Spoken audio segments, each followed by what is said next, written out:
The cold arrives before the light. You feel it while still in bed, before even opening your eyes, a damp cold that seeps through the cracks of the wooden windows, making the flame of the oil lamp on the bedside table flicker as though it breathes with difficulty. London, 1882. The city still sleeps, but never in silence. Outside, the cobblestones are wet. It did not rain, it was the fog, that constant presence that descends from the Thames like a second city, invisible and cold, settling over the first and transforming it. You rise slowly. The floorboards creak. The air carries the scent of burnt coal, old wood, something that has no name, but that you would recognize anywhere in the world as the unmistakable smell of this city. The water in the wash basin is cold. You use it anyway. The mirror before you is small, slightly spotted at the edges, and the morning light beginning to enter through the window, a gray, diffuse light, with no apparent source, makes your reflection seem to belong to another time. You look at yourself as your hands reach for the first garments laid over the wooden chair beside the bed. They were prepared the night before, as always. As one does here. As one always does. The nightgown is removed. The undergarments begin to be put on with the precision of a ritual. First, the long woolen stockings, rising along the calf and fastened with a garter above the knee. You feel the gentle, familiar pressure. Then the thin cotton chemise, white, falling to the ankles and making a soft sound as it settles over the skin. Over it, the corset. You know it so well that you barely need to think about the movements. Your fingers find the eyelets, the laces, and you pull with customary firmness until the waist takes on the shape the city expects of you. It is not discomfort. It is structure. It is the way the world understands that you exist within it. The dress comes next, a dark wool model, Prussian blue, with long sleeves reaching to the wrist and fastened with 3 small bone buttons. The skirt is wide at the back, supported by the bustle that molds the silhouette into a dramatic and controlled curve, that line which says so much about this era without needing words. You button the bodice slowly. Each button is an affirmation. At the neck, an inherited cameo brooch. On the feet, dark leather boots with a low heel and laces rising over the ankle. You tie them with care, because the cobblestones of the street forgive no distraction. Before leaving, you take the pale gray kidskin gloves from the top drawer of the dresser. They smell faintly of lavender. You put them on with care, finger by finger, and as you look at your gloved hands you feel that sensation that is difficult to name, the feeling of being entirely dressed, not only against the cold, but for the world. The bedroom door opens. The staircase descends before you. London waits. The street receives you like a theater receiving its audience. You step outside, and the fog wraps itself around you immediately, not violently, but with the quiet insistence of something that has always been there and always will be. The gas lamps at the corners of the road still burn, though the morning has already begun, their light diffused into soft halos that float above the pavement like trapped moons. You pause for a moment on the front step, not because you have forgotten anything, but because this moment, this precise second before you join the movement of the city, always deserves a breath. The street is already alive. A costermonger pushes his wooden cart along the opposite pavement, the wheels grinding rhythmically against the whetstone. He calls out something you cannot quite hear, his voice swallowed by the fog before it reaches you. 2 clerks walk briskly past, top hats perfectly level, dark overcoats buttoned to the throat, leather briefcases held firmly at their sides. Their steps are identical, mechanical, as though the city itself has wound them up and set them moving. A delivery boy on a bicycle weaves between them without slowing, cap pulled low over his ears, a bundle of newspapers strapped to the rear rack and flapping like the wings of something trying to escape. You begin to walk. Your boots meet the cobblestones with a small, precise sound, a sound that is absorbed immediately into the larger symphony of the street.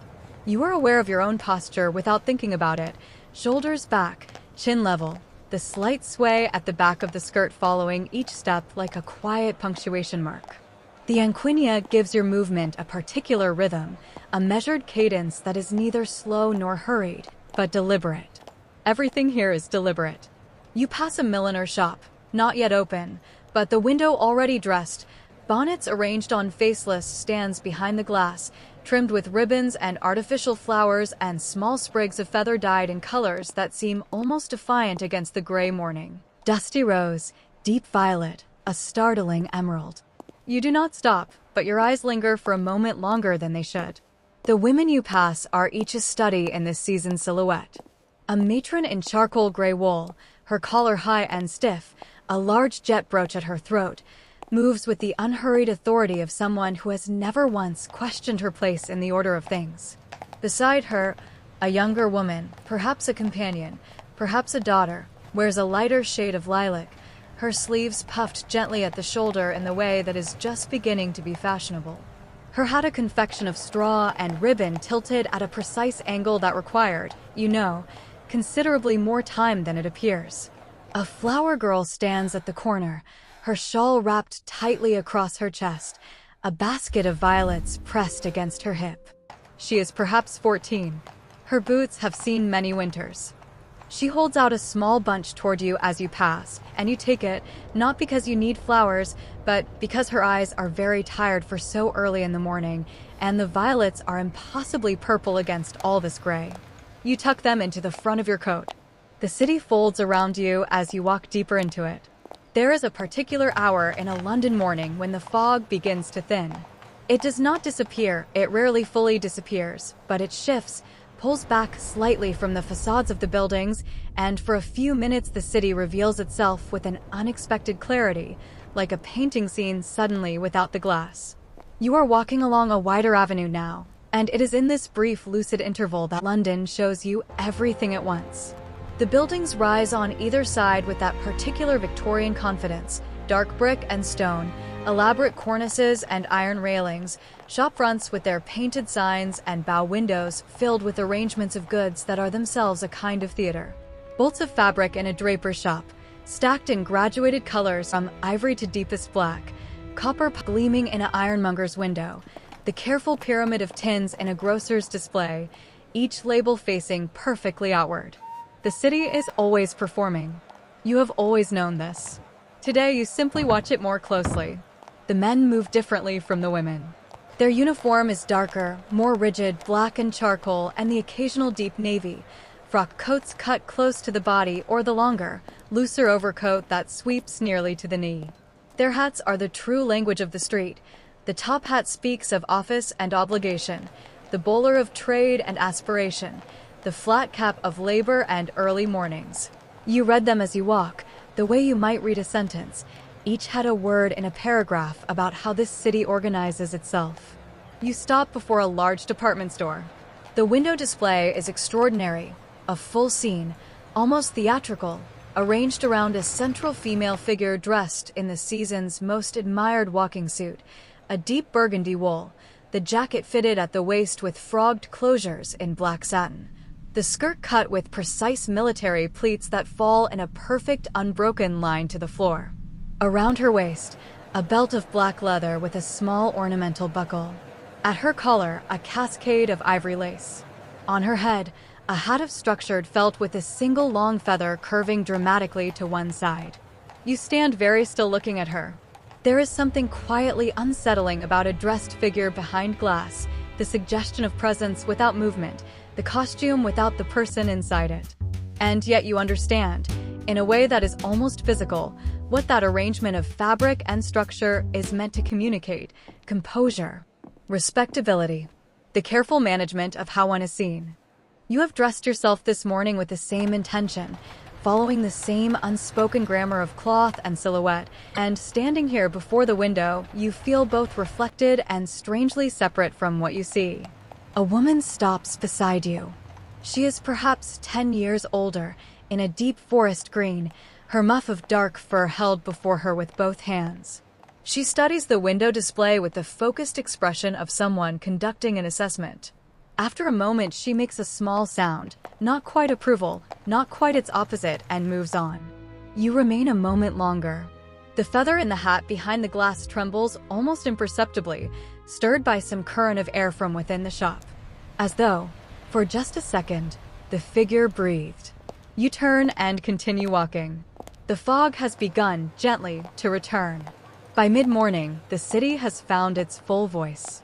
You have walked further than you intended. This happens often in London when the streets are interesting and the cold is not yet unbearable.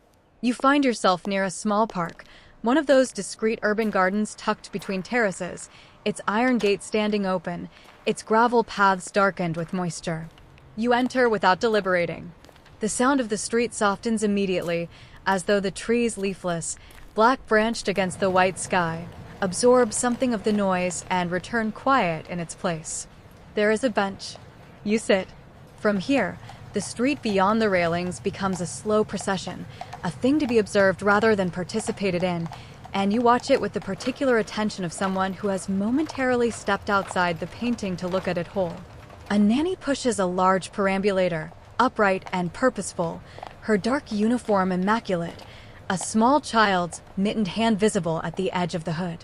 An older gentleman crosses slowly, leaning on a cane with a silver handle, his white whiskers precise and abundant, his coat the color of a winter evening.